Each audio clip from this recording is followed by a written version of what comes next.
le frigo du soleil.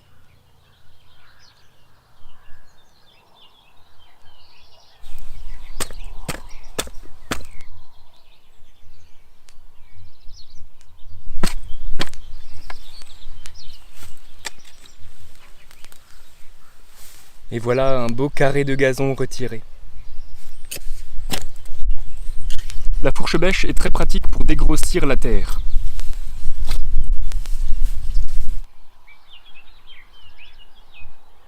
La bêche, quant à elle, est très pratique pour trancher la terre.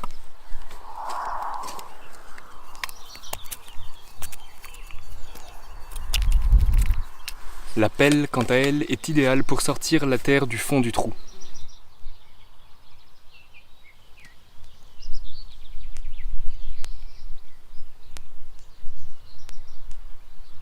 Mon sol est vivant. J'ai creusé entre 30 et 40 cm de profondeur et voilà déjà toute la terre que ça représente sur la brouette. J'ai une terre argileuse et ça c'est vraiment super pour conserver le frais.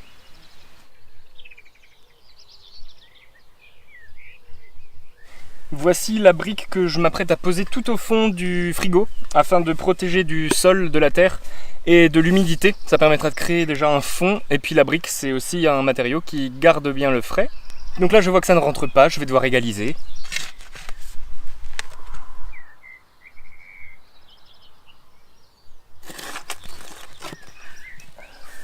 À 50 cm je tombe sur du gravier donc c'est un petit peu plus compliqué de creuser.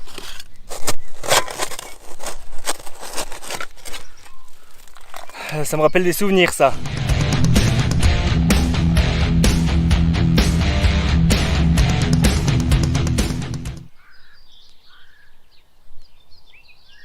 En fait je suis en train de faire une cave.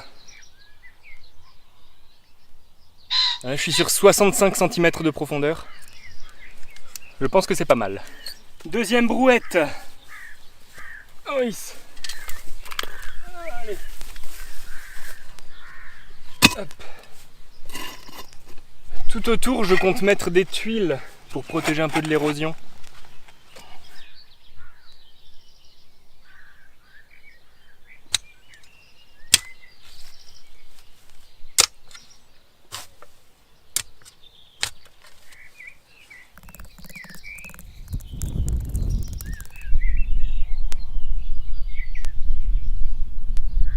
Avec l'argile du trou que j'ai récupéré tout à l'heure, je vais créer une petite butte qui va permettre à l'eau de s'écouler plutôt vers l'extérieur du frigo.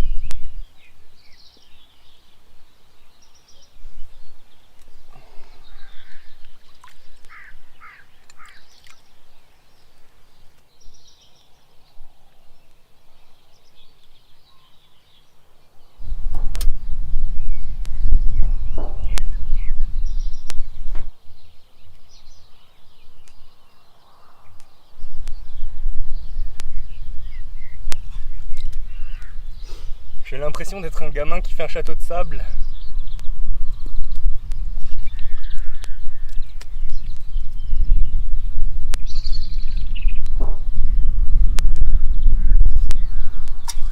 Pour stocker les aliments et créer une double paroi afin de protéger de l'humidité à nouveau, j'ai trouvé ce seau métallique de récup. Entre les briques de récup, les tuiles de récup, c'est vraiment un frigo de récup.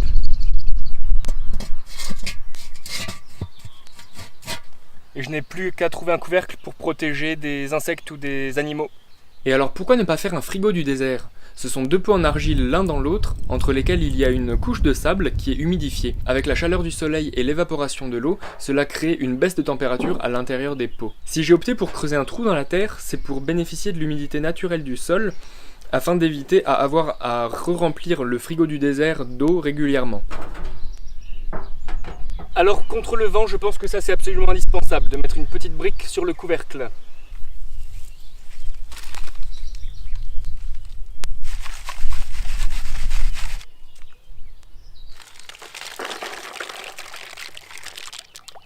J'ai tamisé les graviers que j'ai récupérés du fond du trou tout à l'heure pour les mettre au fond du seau métallique afin d'éviter le contact avec le métal un peu rouillé.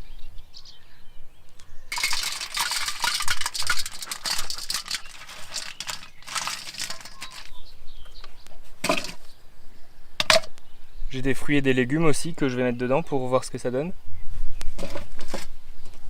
Et j'ai trouvé un couvercle parfaitement adapté à la taille du seau. Et voilà, un petit frigo de dehors. J'avoue que l'esthétique est peut-être à retravailler, mais en tout cas, c'est qu'avec de la récup et c'est fait maison, donc c'est plutôt sympa. Le matin, le frigo se retrouve un peu au soleil de 7h à 9h et le soir aussi de 18h à 19h30 à peu près. À 7h15 du matin, le thermomètre indique 21 degrés sur la tiny et 17 degrés sur le frigo. À l'intérieur du frigo, il fait 12 degrés 5. Quand le frigo est bien rempli de légumes, on voit qu'il y a de la condensation qui se crée à l'intérieur. Dans le bac, il fait seulement 11 degrés 5. Je range les légumes entamés dans un tube.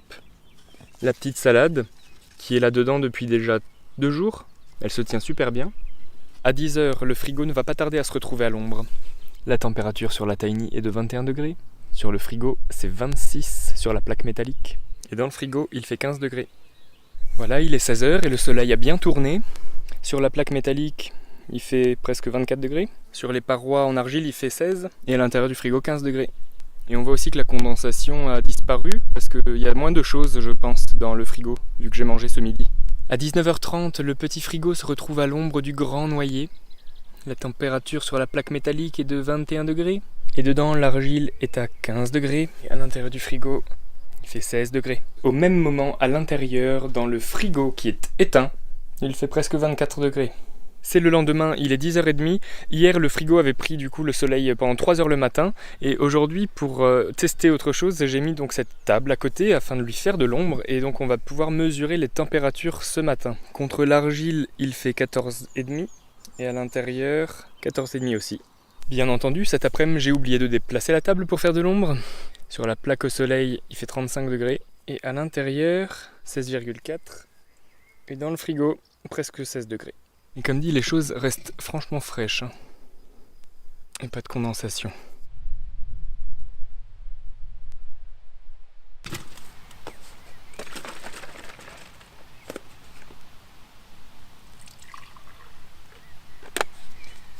C'est pour ne pas avoir à y retourner 2 fois. Là, il pleut à donf.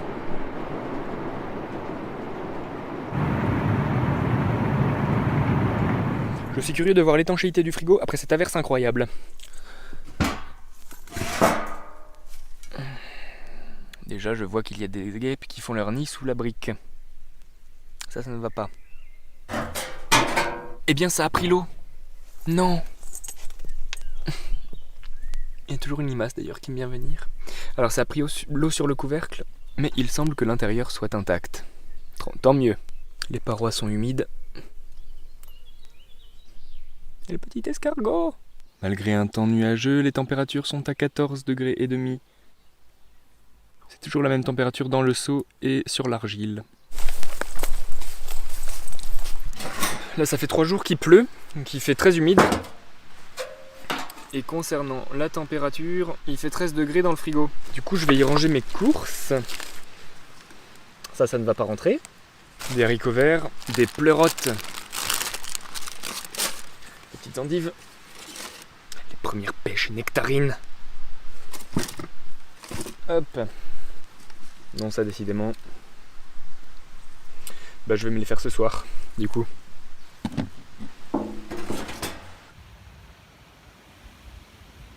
Oh yes, le beau coucher de soleil.